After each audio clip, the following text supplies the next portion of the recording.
பொதுவாக மனசில் ஒரு சின்ன பக்குவம் இருந்தால் மட்டும்தான் இப்போ நம்ம பேசக்கூடிய சில விஷயங்களை உள்ளார உணர்ந்து கொள்ள முடியும், அதை ஏற்றுக்கொள்ள முடியும். இன்னும் மனதினுள்ளே சரியான பக்குவம் பெற முடியவில்லை என்றால் இதனில் நம் மனதானது ஒன்றாது. காரணம் இருக்கிறது. இப்போ இந்த உலகத்தில் எந்த ஒரு பொருளை எடுத்துக்கொண்டாலும் சரி, நீங்கள் எதுவாக வேணாலும் எடுத்துக்குங்க, ஏதாவது அழிவற்ற நிலையிலே இருக்கிறதா அப்படின்னு கேட்டால் சற்றே யோசிக்க வேண்டியது இருக்கும். நல்ல யோசித்து முடித்த பின்னர் நம்மிடமிருந்து வரக்கூடிய பதில் என்னவாக இருக்கும் என்றால், கண்டிப்பாக எல்லா பொருட்களுமே அழிவுக்கு உட்பட்டது தான். எல்லா பொருட்களுமே அழிவுக்கு உட்பட்டது தான். ஏன் இந்த பூமியை அழிவுக்கு உட்பட்டதாக எண்ணலாமா? கண்டிப்பாக இருக்கலாம். இந்த பிரபஞ்சத்தை கண்டிப்பாக இருக்கலாம். அப்போ எதுதான் நிலையானது? அந்த நிலையானவற்றை தேடி செல்ல வேண்டும் என்றுதான் அனைவரின் விருப்பமும் கூட. அந்த நிலையான வஸ்து ஒன்று இருக்கிறதல்லவா? இந்த நிலையற்றதையெல்லாம் படைத்திருக்கிற அந்த நிலையான வஸ்துவை, அந்த ஒரு உயரிய ஆற்றலை, அந்த அளவில்லாத ஆற்றலை நாம் உணர்ந்து கொள்ள முடியுமா அப்படின்னா அதற்கு பல படிநிலைகளை தாண்டியாக வேண்டும். நம்ம விலைமதிப்பற்ற பொன்னை அப்படியே பயன்படுத்துகிறோமா அப்படின்னா கிடையாது இல்லையா? தங்கத்தை அப்படியே பயன்படுத்துகிறோமா? கிடையாது. உருக்குறாங்க. எதுக்காக திரும்ப திரும்ப உருக்குகிறார்கள்? உள்ளிருக்கக்கூடிய மாசுகளையெல்லாம் அகற்ற வேண்டும். அதனை சூழ்ந்திருக்கின்ற மாசுகளையெல்லாம் அகற்றி அதற்கு ஒரு புது பொலிவை தர வேண்டும் அப்படிங்கிறதுக்காகத்தான் அது உருக்கப்படுகிறது தொடர்ந்து. அப்படி அந்த பொன்னாகப்பட்டது உருக்கி உருக்கி ஒரு காலகட்டத்திலே ஒரு தெளிவான நிலையை அது அடைகிறது. பார்ப்பதற்கே ஒரு அழகான தோற்றத்தை அது உண்டாக்குகிறது. உண்மையில் அது அழகான தோற்றமா? அந்த அழகான தோற்றம் நீடித்திருக்கப் போகிறதா அப்படின்னா அதுவுமே கிடையாது. ஒரு குறிப்பிட்ட காலகட்டத்தில் அதுவும் பொலிவடைந்து போகிறது. அப்போ எதுதானப்பா நிலையானது? எதுதான் நிலையானது? நாம் நிலை ஆனது அப்படின்னு நினைக்கிற எல்லாமே நிலையற்றதாக இருக்கிறதே. அப்போ உண்மையான நிலையான வஸ்து எது அப்படிங்கிற அந்த தேடுதல் நம் மனதினுள்ளே உண்டாயிருக்க வேண்டும். அந்த தேடுதல் வேட்கை ஒருவருக்கு சாதாரணமாக ஏற்பட்டு விடுகிறதா அப்படின்னு கேட்டால் கிடையவே கிடையாது. அவ்வளவு எளிதில் அந்த தேடுதல் வேட்கை வருவதில்லை. இன்றைக்கி கோயிலுக்கு போகணும், சிவபெருமானை பார்க்கணும் அப்படின்னு நினைக்கிறோம். அதே ஆனந்தத்தில் நாளைக்கு நினைப்போமா? நாளை மறுநாள் நினைப்போமா? அடுத்த வாரம் நினைப்போமா? அடுத்த மாதம் நினைப்போமா? அடுத்த வருடம் நினைப்போமா? அப்படின்னா கிடையாது. ஒரு சிலருக்கு அந்த உந்துதல் அதிகமாக இருக்கலாம், ஒரு சிலருக்கு அது படிப்படியாக குறைந்து போகலாம். காரணம் நம்மை சூழ்ந்திருக்கின்ற மாசு. காரணம் நம்மை சூழ்ந்திருக்கின்ற மாசு அப்படிங்கிறத தெரிஞ்சுக்கணும். ஒரே ஒரு விஷயத்தில் நம்ம தெளிவாக இருக்கணும். வாழ்க்கை அப்படிங்கிறது இறைவன் போட்ட பிச்சை. இந்த உலகத்தில் உனக்கு இப்படி ஒரு வாழ்க்கையை கொடுத்துருக்கிறார் அப்படின்னா இறைவனிட்ட பிச்சை. அதில் இன்ப துன்பங்கள் இருக்கின்றன, அதில் மாற்றுக்கருத்தே இல்லை. நிறைய இன்பத்தை உனக்கு தொடர்ந்து கொடுத்து கொண்டே இருந்தால் நாம் இறைவன் இருக்கிறார் அப்படின்னு சொல்ல போகிறோமா? கிடையாது. அப்போ அதையெல்லாம் என்னோட முயற்சி, நான் பட்ட கஷ்டத்திற்கான பலன் இது, இறைவனெல்லாம் இல்லை என்ற வார்த்தை அங்கு வந்து நிற்கும். இறைவனுக்கு எந்த ஒரு விஷயத்தையும் அர்ப்பணம் செய்ய போவதில்லை. வாழ்க்கை ஒரே சீராக போய் கொண்டிருக்கிறது. நல்ல வெற்றி மேல் வெற்றி வருகிறது என்றால் தயகால் புரியாமல் போய்விடும் எல்லா நேரங்களிலுமே கூட. அதே இன்னொரு பக்கத்தை எடுத்துக்கொள்ளுங்களேன். கஷ்டமாக வருகிறது அப்படின்னு சொன்னோம்னா எந்த நேரமும் இறைவனை திட்டாமல், இறைவனை நினையாமல் அந்த மனதானது இருப்பதில்லை. இப்படி ஒரு வாழ்க்கையை கொடுத்திருக்கிறாயே, இப்படி ஒரு வாழ்க்கை எனக்கு கொடுத்தனால் உனக்கு என்ன சந்தோஷம் அப்படிங்கிற அளவுக்கு இறைவனை திட்டாத நாள் அப்படிங்கிறது இருப்பதில்லை அந்த காலகட்டத்திலே. உண்மையாகவே எவ்வளவு கஷ்டம் வந்தாலும் சரி, எவ்வளவு நல்லது வந்தாலும் சரி, அதற்காக இறைவனை நிந்திப்பதோ இறைவனை புகழ்வதோ தேவையில்லாத ஒரு விஷயம். உனக்கு என்ன நடக்க வேண்டும் என்று இருந்திருக்கிறதோ அதை இறைவன் ஏற்கனவே வகுத்து விட்டார். இதெல்லாம் வாழ்க்கையிலே அனுபவிக்க வேண்டும் என்று எழுதிவிடப்பட்டது. சில முடிவுகளை நாம் எடுப்பதற்கும் இறைவன் சில நேரங்களிலே வழிவகை ஏற்படுத்தி தருகிறார். எந்த இடத்துல அப்படின்னா, உனக்குள்ள அந்த தேடுதலை உண்டாக்குவதற்கான வாய்ப்புகளை ஏற்படுத்தி தருகிறார். இந்த நிலையான வஸ்து யாது? அந்த நிலையான வஸ்துவினுடைய ஆற்றலை உணர்ந்து கொள்வது, அதனுள் எப்படி இரண்டரை கலந்து விடலாம் அப்படிங்கிற மாதிரியான சிந்தனைகள் உங்கள் மனதிற்குள்ளே வருகிறது என்றால் இறைவன் உங்களுக்கு வாய்ப்பை கொடுக்கின்றார் என்பது அர்த்தம். கிரகங்களின் வாயிலாக உங்களுக்கு வாய்ப்பை ஏற்படுத்தி தருகிறார்.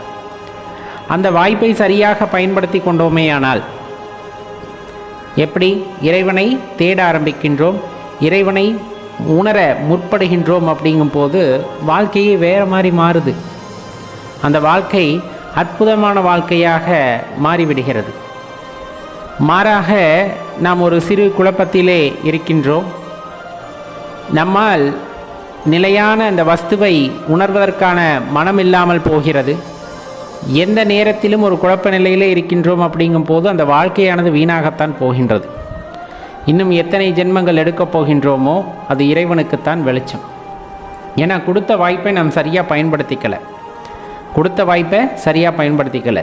எண்ணங்கள் தோன்றி இருக்கிறது, இறைவனை உணர வேண்டும் என்ற எண்ணம் தோன்றி இருக்கிறது. அதற்கான வழிவகைகளை நாம் தேடுவது இல்லை, தேடாமல் மறுத்துவிட்டோம். அப்படிங்கும்போது எழுதப்பட்டது தான் மீண்டும் நடக்கின்றது. அப்போ இன்ப துன்பங்கள் வந்தே தீரும். எப்பொழுது உன் உடல் இயக்கம் மங்கி உன் மன ஓட்டம் நிற்கிறதோ அப்பொழுது இந்த கோள்கள் சொல்கின்றோம் அல்லவா, நவகிரகங்களின் ஆதிக்கம் நம் மீது இருப்பது இல்லை. அதை உணர்ந்து கொள்ளுதல் வேண்டும். எப்பொழுது நீ இயங்க ஆரம்பிக்கின்றாயோ, எப்பொழுது மனமானது இயங்க ஆரம்பிக்கிறதோ அப்பொழுதே நம் மீது அந்த கிரகங்களின் ஆதிக்கமும் அதிகமாகின்றது. அப்போ தெளிவாக தெரிந்து கொள்ள வேண்டிய விஷயம், கடினமான சூழ்நிலைகள் வருகிறது.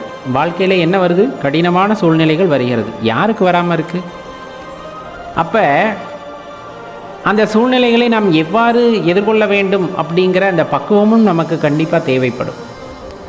அந்த பக்குவம் ஒரு மனதினுள்ளே வருகிறது, ஒரு மனிதனுக்குள்ளே அந்த பக்குவமானது வருகிறது என்றால் உண்மையாகவே தெரிந்து கொள்ளுங்கள், அந்த பக்குவமானது உங்கள் மனதிலே ஏற்படுகிறது என்றால் இறைவனின் கருணையை நீங்கள் பெற்றிருக்கிறீர்கள் என்று அர்த்தம். ஏன்னா கடினமான சூழ்நிலை வரும் பொழுதெல்லாம் இறைவனை நிந்தித்தலும் இறைவனை இகழ்ந்து பேசுதலுமே வழக்கமாக நாம் கொண்டிருந்தோம். ஆனால் இப்பொழுது ஒரு அமைதி, மனதிற்குள்ளே அமைதி உண்டாகியிருக்கிறது. அதை எதிர்கொள்ளலாம் என்ற நம்பிக்கை உண்டாகியிருக்கிறது. இறைவன் நம்முடன் இருக்கின்றார் அப்படிங்கிற அந்த நம்பிக்கை உண்டாகியிருக்கிறது. அப்படின்னா ஒரு தெளிவான புரிதலை நோக்கி நீங்கள் சென்று கொண்டிருக்கிறீர்கள் அப்படிங்கிறது அதோட உள்ளார்ந்த அர்த்தம். நம்ம எந்த விஷயத்தை வேணாலும் எடுத்துக்கலாம். எல்லா விஷயங்களுமே ஒரு கடினமான சூழ்நிலையை தாண்டி தான் ஒரு உரு பெற்று வருகிறது. எதுவுமே சாதாரண நிலையில் உண்டாகிவிடுவது இல்லை. அந்த சாதாரண நிலை அப்படிங்கிறது பார்த்திங்கன்னா எடுத்ததுமே ஒரு பொருள் உண்டாவதற்கு ஈடாக நாம் கருதலாம். அப்படி எதுவும் உண்டாகிவிடுமா அப்படின்னா உண்டாவது இல்லை. மாறாக பல கட்ட சோதனைகளுக்கு பின்பு, பல கட்ட ஒரு வேதனைகளுக்கு பிறகு அப்படின்னே சொல்லலாமா, வாழ்க்கையில் பல வேதனைகளை சந்தித்த பிறகுதான் நமக்கு உண்மைகள் சில புரிய வருகின்றன. உடனிருப்பவர்கள் யார், எப்படிப்பட்டவர்கள் என்று தெரிந்து கொள்வதற்கே ஒரு சோதனை தேவைப்படுகிறது. அப்போ நாம் யார், நாம் எப்படிப்பட்டவர்கள், நமக்குள்ளே இருக்கின்ற ஆற்றல் எப்படிப்பட்டது அப்படின்னு தெரிந்து கொள்வதற்கு எப்படிப்பட்ட சோதனையும் வேதனையும் தேவைப்படும். அதைத்தானே இறைவன் நமக்கு ஏற்படுத்தி தருகிறார். அப்போ இறைவன் நமக்கு செய்வது உதவிதானே தவிர அது கஷ்டம் அல்ல. ஒரு சோதனை வருகிறது அப்படிங்கும்போது அந்த சோதனையின் முடிவாக பல விடயங்கள் நமக்கு கிடைக்கப்பெறுகின்றன, உண்மையான விடயங்கள் கிடைக்கப்படுகின்றன. அதை விடுத்துவிட்டு நமக்கு வந்ததையெல்லாம் பிரச்சனை, அதற்கெல்லாம் இறைவன் தான் காரணம் அப்படின்னு நினச்சா அது நம்மளுடைய அறியாமை. இறைவன் எதற்குமே காரணமாக மாட்டார், எதிலையும் ஒட்டி இருக்க மாட்டார். அவர் பற்றற்றவர், பற்றில்லாமல் தனித்து தான் இயங்குவார். நம்முடன் இரண்டரை கலந்து நின்றாலும் தனித்து இயங்கக்கூடிய ஆற்றல் அப்படிங்கிறது சிவபெருமானுக்கு எப்பவுமே உண்டான குணம். நீங்கள் அவரை உணர முற்பட்டால், நீங்கள் அவரை உணர்ந்து கொள்ள வேண்டும் என்று ஆசைப்பட்டால் அதற்கான வழிகளை ஏற்படுத்தி தருகின்றார். மாறாக அது தேவையில்லை அப்படின்னு நினைத்து இயல்பான வாழ்க்கையிலே வாழும் பொழுது அதற்கான வழிகளையும் ஏற்படுத்தி தருகிறார். அது உங்களுக்கு விதிக்கப்பட்டது போலவே என்ன நடக்க வேண்டும் என்று இருக்கிறதோ அதுவே தேடி வந்து நடக்கிறது. மாறாக எதுவும் புதிதாக இங்கு நடப்பதற்கு இல்லை. உங்களது வாழ்க்கை ஓட்டம், நமது வாழ்க்கை ஓட்டம் அப்படிங்கிறது எழுதியது போலவே நடக்கும். இன்னும் 10,000 பிறவிகள் என்று எழுதியிருந்தாலும் அந்த 10,000 பிறவிகளையும் கடந்துதான் நாம் வர வேண்டியது இருக்கிறது. மாறாக இறைவனை பற்றிய எண்ணமும் அந்த அற்புத நிலையான வஸ்துவை பற்றிய எண்ணமும் நம் மனதிற்குள்ளே ஏற்பட்டு கொண்டே இருக்கிறது. அதனை பற்றிய தேடுதல் அப்படிங்கிறது நமக்குள் ஏற்பட்டு கொண்டே இருக்கிறது. அப்படிங்கும் போது கண்டிப்பாக இறைவன் ஏதேனும் ஒரு காலத்திலே அதற்கான வழியையும் வாய்ப்பையும் நமக்கு ஏற்படுத்தி தருவார். அதனுள்ளே இறைவனுடன் இரண்டர கலக்கின்ற அந்த நிலையும் நமக்கு ஏற்படும் அப்படின்னா அதில் மாற்றுக்கருத்து இல்லை. நண்பர்களே, பொறுமையாக யோசித்து சிந்தித்து செயல்பட்டோமேயானால் உண்மையான வழியானது நமக்கு தெரிய வரும். அவசரமாக எதற்கெடுத்தாலும் இறைவன் மீது குற்றம் சாட்டி கொண்டே இருந்தோமேயானால் கண்டிப்பாக அந்த குற்றம் சாட்டுபவர்களாகவே நாம் இருப்போமே தவிர அந்த குற்றத்திற்கான விடையை ஆராய்ந்து இது ஏன் நடந்தது, இது வாழ்க்கையில் நடைபெறுவதற்கு காரணம் என்ன, இறைவன் இதன் மூலமாக நமக்கு என்ன சொல்ல வருகிறார் அப்படிங்கிறத பற்றியெல்லாம் உணராமல் மனம் மறுத்ததுன்னா மீண்டும் மீண்டும் வாழ்க்கை ஏற்பட்டு கொண்டே இருக்கும். அவர் சொல்ல வருவதை நாம் புரிந்து கொண்டு அதனிலிருந்து மாறி அடுத்த கட்டத்தை நோக்கி நாம் பயணிக்கும் போது கண்டிப்பாக இறைவன் நமக்கு என்ன சொல்ல வந்தாரோ அதை புரிந்து கொண்டோமேயானால் நம் வாழ்க்கையானது ஒரு முழுமையடையக்கூடிய ஒரு பெரிய பாக்கியமாக இருக்கும் என்பதை அறிந்து கொள்ளுங்கள் அன்பர்களே.